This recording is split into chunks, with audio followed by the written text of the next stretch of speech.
আমাৰ আমাৰ ৰাজীৱ ভৱনত যিটো আবেদন পত্ৰ আমি কৰিছিলোঁ যোৱা 5 জানুৱাৰীৰ পৰা আজি 20 জানুৱাৰীলৈকে আমাৰ আছিলে কিন্তু যোৱাকালি আকৌ কিছুমান কেণ্ডিডেট থাকিলে কাৰণে আমি 28 তাৰিখলৈ আৰু অলপ বঢ়াই দিয়া হ'লগে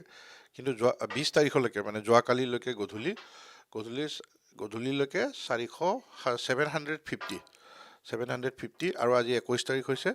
আজি আৰু 3টা যোগ হৈছে 753 টোটেল আমাৰ আবেদন পত্ৰ জমা হৈছে ৰাজীৱ ভৱনত ধিঙত কেৱল সংখ্যালঘু বুলিয়ে নহয় সকলো সম্প্ৰদায়ৰে আমাৰ হিন্দু মুছলিম আৰু বেংগলী সম্প্ৰদায়ৰো আছে সকলোৱে প্ৰায় 26 জনে হয় কথাটো যিটো আছে ধিঙত টোটেল 26 জনে আবেদন পত্ৰ জমা কৰিছে আমাৰ চাওক এনেই যিটো এতিয়া আমি যিটো নিউজে চাইছোঁ ছ'চিয়েল মিডিয়াত চাইছোঁ যে সংখ্যালঘুসকলৰ বেছি ভোট বেছি ছাবমিট কৰিছে আবেদন পত্ৰ জমা কৰিছে বা অসমত কেৱল তেখেতলোকে কৰিছে তেনেকুৱা ধৰণৰ কোনো কথা নহয় আপুনি শুনি আচৰিত হ'ব যে আজি অসমত যিহেতু পৰিৱৰ্তন বিচাৰিছে অসমৰ ৰাইজে পৰিৱৰ্তন বিচাৰিছে সেইকাৰণে উজনি অসমত আপুনি তিনিচুকীয়া ডিব্ৰুগড় ধেমাজি ডিষ্ট্ৰিক্ট লখিমপুৰ বিশ্বনাথ সেইবিলাকত আমাৰ এভাৰেজ 5তকৈ বেছি জোনাই নিচিনা সমষ্টি য'ত অৰুণাচলৰ শেষ সীমা য'ত জোনাই সমষ্টিত আটাইতকৈ মই যোৱাবাৰ যিহেতু খেলিছিলোঁ আটাইতকৈ বেয়া ধৰণৰ ৰেগিং হয় তাত আমি ভোট চুৰে নহয় আমি তাত ভোট জকাই থয় বুলি কওঁ সেই সেনেকুৱা এটা সমষ্টিটো এতিয়া তাৰ ৰাইজে পৰিৱৰ্তন বিচাৰিছে কাৰণে তাতো 7জনে তাত আবেদন পত্ৰ হেৰি কৰিছে তেনেকৈ ঠিক ডিব্ৰুগড় জিলাৰ তিনিচুকীয়া জিলা শদিয়াতো আমাৰ 6জনে কৰিছে আমাৰ লখিমপুৰৰ ঢকুৱাখানাতো 6জনে কৰিছে তেনেকুৱা ধৰণৰ উজনি অসমত বেছিকৈ আমাৰ ইয়াত সংখ্যালঘু যিকেইটা আমাৰ নামনি অসমৰ যিকেইটা সংখ্যালঘু এৰিয়াবিলাকৰ তাহাঁতৰ তেখেতলোকৰ মানুহ আহিছে এজন কেণ্ডিডেটৰ এগেইনষ্টত 1200জনমান মানুহ ছাপৰ্টাৰ আহিছে কিন্তু আমাৰ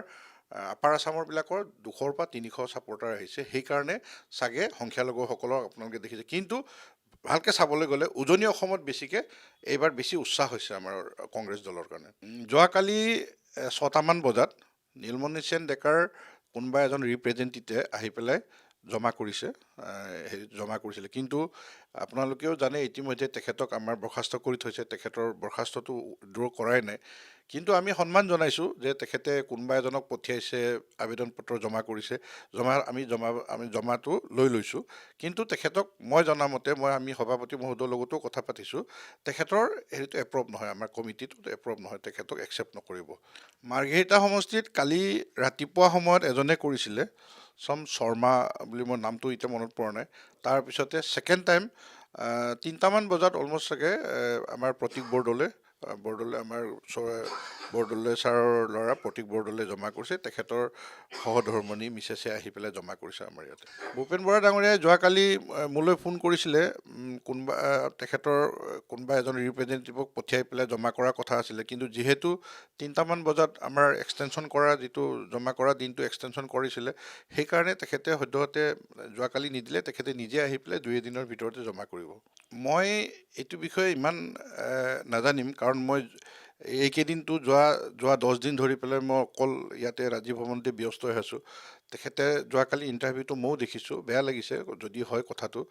আৰু কিয় হৈছে কিয় হোৱা নাই তেখেতক মই যিহেতু মোৰ ভাল সম্পৰ্ক আছে মই তেখেতক লগ পালে মানে কথাখিনি সুধিম বুলি ভাবিছোঁ কিন্তু বিশেষ কি হৈছে এই বিষয়ে মই ইমান ভালকৈ জ্ঞাত নহয় এইটো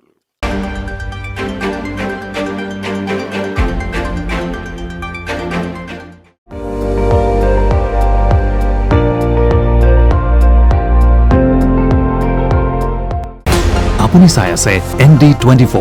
সৰ্বশ্ৰেষ্ঠ নহয় সৰ্বোত্তমৰ দৌৰত